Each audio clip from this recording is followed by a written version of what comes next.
Welcome to Extremes of the Human Experience, where we explore ideas and people, good and bad, to discover who we are as human beings and who we can be.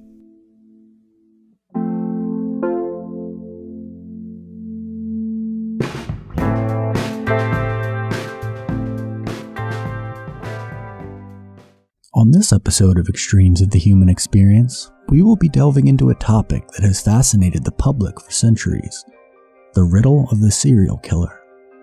From Jack the Ripper to Ted Bundy to Jeffrey Dahmer, the psyche, as well as every other detail of serial killers, has captivated people long after they have been imprisoned or executed. In the countless news reports, documentaries, podcasts, and television shows that feature such killers, you will invariably hear words to describe these people like evil, monster, and my personal favorite, the devil. But how much are people like Jeffrey Dahmer really responsible for their actions? But you can't feel any empathy for all those people, the families of all the people that you killed. Yeah. It's not there. Like I said, I'm one side and the other side. I know something inside me is weird. The general tendency is to view serial killers, and everyone else for that matter, as individuals who generally have autonomy over their choices. Serial killers, though, by some quirk in their lives, whether that be weakness of will, moral ineptitude, or, depending on your religious bent, demon possession, willfully forego their ability to act like a normal human being and instead act out on their murderous fantasies. But this idea rests on a ridiculous assumption, mainly the assumption that most of us wake up every day and make the conscious choice not to go and slaughter someone. In other words, we choose right, they choose wrong. It is not deliberate acts of righteousness that keep us from stabbing to death a person walking alone in a park, but the fact that our brains simply do not offer that to us as a viable or appealing action to take. The brains of serial killers, on the other hand, do. The brains of serial killers have intrigued scientists and researchers for decades. Exactly what makes serial killers tick is not settled science, but a number of similarities in their brains, personalities, and life experiences have emerged. Psychopaths in general, and serial killers in particular, for instance, are found to have low orbital cortex ability, the area of the brain involved in ethical behavior, moral decision-making, and impulse control. A person with low orbital cortex ability is less capable of suppressing behaviors such as rage, violence, eating, sex, and drinking. If that area of the brain is not operating at full tilt, it may be possible then to carry out an act which would be repugnant and very much against the law if it were kind of contemplated by an ordinary person, but that does not stop the individual who has this defect in the orbitofrontal cortex from carrying out the act that he may feel like doing. Serial killers, too, have also never developed a sense of attachment to the world, thus making it easier to view their victims as objects. They are also more likely statistically to experience childhood abuse, and this, scientists believe, along with their genetic makeup and brain patterns, converge to produce someone's living nightmare. Now, you may be saying, I experienced childhood abuse and I'm not a serial killer, or I have poor impulse control and I don't go around murdering people, but that misses the point. Taken separately, these influences do not create a serial killer. In fact, it is estimated that about 1% of the world's population is psychopathic, or someone who is typically profoundly selfish and lacking in emotion, and a common trait among criminals and serial killers. If every psychopath was a serial killer, we'd have a real problem on our hands. But out of this 1%, certain other factors, some known, some undoubtedly unknown, whittle down this 1% to produce a serial killer. Let's take a less extreme example for comparison. Say we have a middle-aged, middle-class man, normal in every respect of his life, getting into a serious skiing accident. His doctor prescribes him high-powered painkillers and he becomes hooked. After the prescriptions run out, he starts buying them off the street, and when money starts getting low, he begins stealing from his wife. He knows the difference between right and wrong, and he makes every attempt to stop. Failing that, he makes every attempt to cover the tracks of his addiction. Eventually, though, he's caught, and everyone is shocked, including you. You've been prescribed the same painkillers before, and you didn't develop an addiction, so what gives? Being the astute individual that you are, you recognize that something fires differently in this man's brain than your own when it comes to this drug.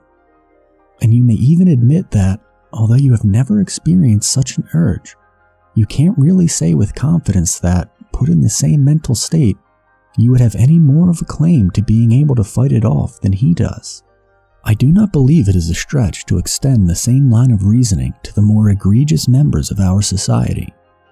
Further, I do not believe that serial killers are culpable for their actions, in the sense that they are acting purely out of free will in choosing to harm other people. Now, I am not advocating that we devote any fewer resources to catching serial killers or stop the incarceration of these individuals. What I am saying is that whether they are incredibly unlucky or we are incredibly lucky, they did not ask or work towards developing the mind of a serial killer any more than we asked for or worked towards not developing one. This idea is illustrated best in the case of Edmund Kemper, the 6'9" serial killer who claimed the lives of 10 people, including his mother, and who has an IQ of 145. Kemper has stated in interviews that, before his capture, he would attempt to control the urge to kill that drove him, picking up hitchhikers, his preferred victims, and seeing whether he could drop them off without succumbing to these urges. It was April. For 2 months I hadn't killed. I said, it's not going to happen to any more girls. It's got to stay between me and my mother, and I can't get away from her. So here I pick up these 2 young ladies in Berkeley, on Ashby Avenue. One has flowers in her hand, petite little dolls. They're in granny dresses, and they're hitchhiking, a couple of real experts. I want to see how together I am, if I can resist this temptation. You going to Walnut Creek? Great. And they get in my car. They want to go one way. I know they need to go the other. If they go the way they're insisting on, we're headed right back out to where the first 2 co-eds were murdered. And I'm saying to myself, oh my God, all I got to do is relax and they'll take me to their death. I've got the gun in the car, the same one I've been doing it with. I insisted, as gently as I could, I took them where they needed to go, to their college.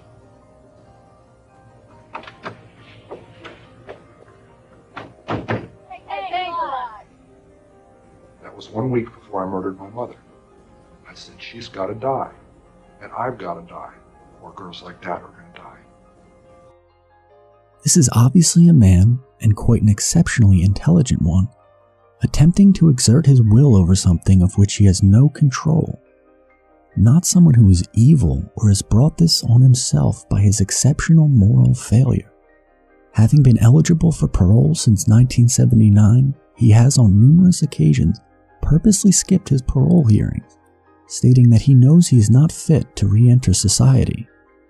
While in many ways, not least of which his lack of attempts to leave prison, Kemper's case is a glaring outlier, it nevertheless highlights that when we are dealing with serial killers, we are clearly dealing with a problem biological in origin, and need to disabuse ourselves of the inevitable moralizing that comes with such a strict view of human free will. To further illustrate the flawed ways in which we view horrific events and the people who perpetrate them, I'd like to borrow a thought experiment from Sam Harris. So, let's take 2 people, mirror images of one another, who both commit the same crime, say, climbing to the top of a tall building with a high-powered rifle and firing on the crowd below. Both kill a dozen people, and both are eventually shot by police. When they are autopsied, one is found to have a normal brain, while the other is found to have a golf ball-sized tumor growing on his. Now, in the eyes of the general public, this tumor would prove to be a mitigating factor in his guilt, And you would doubtless hear statements such as, "It wasn't him doing the shooting." But why is that? We absolve people of guilt for horrendous actions when there is this definite physical cause, but not so when the cause is less readily apparent, despite the fact that, by their actions, both men proved to have obviously faulty brains. In fact, I would think the reaction would be reversed, with people taking more pity on the man whose normal brain was somehow convinced that it would be a good idea to scale a building and open fire on a group of people. In an interview, renowned neuroendocrinologist and Stanford professor Robert Sapolsky was once asked what he thought would be the slavery of our day. That thing we look back on in 50 years and say, how could we have acted like that? His response was that this thing is going to be our idea of justice. Our idea that those who commit heinous crimes do so of their own volition and are thus morally responsible. He likened it to a car with faulty brakes, saying, if a car has faulty brakes, you fix the brakes.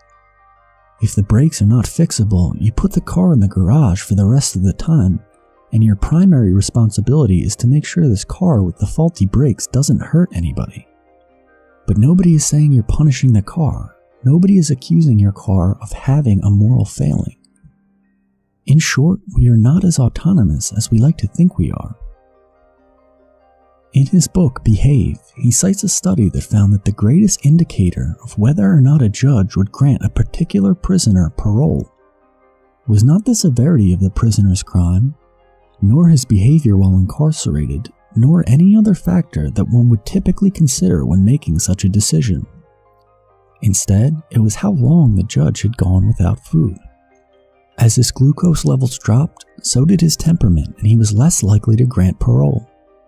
More interesting still is the fact that the judge would have undoubtedly been able to list a litany of precedents, case law, and high-sounding legal principles to justify his decision. If he had eaten a piece of cake right before the judgment, though, he may very well have made a completely different decision, and would no doubt be able to provide an equally long list of reasons for doing so. This study is not an anomaly either, and in fact the more we learn about our own biology, the more we are forced to relinquish control to this biology. And while most of us behave in a way that is consistent with our society's standards and morals, in reality we are no more responsible for producing these benevolent actions than another human being is for producing malevolent ones. How this intersection of our beliefs about free will and moral thinking shows up in our law is demonstrated starkly in our definition of criminally insane. In the colloquial sense, Jeffrey Dahmer is the poster child for criminal insanity. He was not only a serial killer, but a necrophile and cannibal to boot. He would drill holes into his victims' heads and pour acid on their brains in an attempt to create a living zombie who he could control. But Jeffrey Dahmer was found competent to stand trial and not criminally insane. And this is due to the technical definition of criminal insanity. Under this definition, a person is found criminally insane if he is unable to distinguish right from wrong when committing his crime, and such a finding is a mitigating factor in their sentence, often acting as the dividing line between the death sentence and life imprisonment. But why? If my biology has created a brain capable of not only fantasizing about, but actually carrying out unbelievable acts of violence and cruelty, should my fate really rest on whether or not this same brain was further capable of discerning that this was morally abhorrent behavior? What this definition demonstrates is that, in our thinking, if you are capable of knowing right from wrong, you are capable of choosing right over wrong. Since humans first learned to speak, we have been moralizing about our biology. Epileptics and left-handed people were said to be of the devil. Homosexuals were, and still are, said to be living in sin, and drug, booze, gambling, sex, and food addicts were and are all said to simply be suffering from a weak will. As our understanding of our biology grows, though, these myths fade. The particularly unappealing part of applying this biological thinking to our human behavior is not just the implications it has for our bad behavior, but also the implications it has for our good ones, too. If my selfless acts of charity are found to be the result of a certain neurochemical cocktail that I have in abundance in my brain, and not because I'm just such an outstanding individual, am I a good person?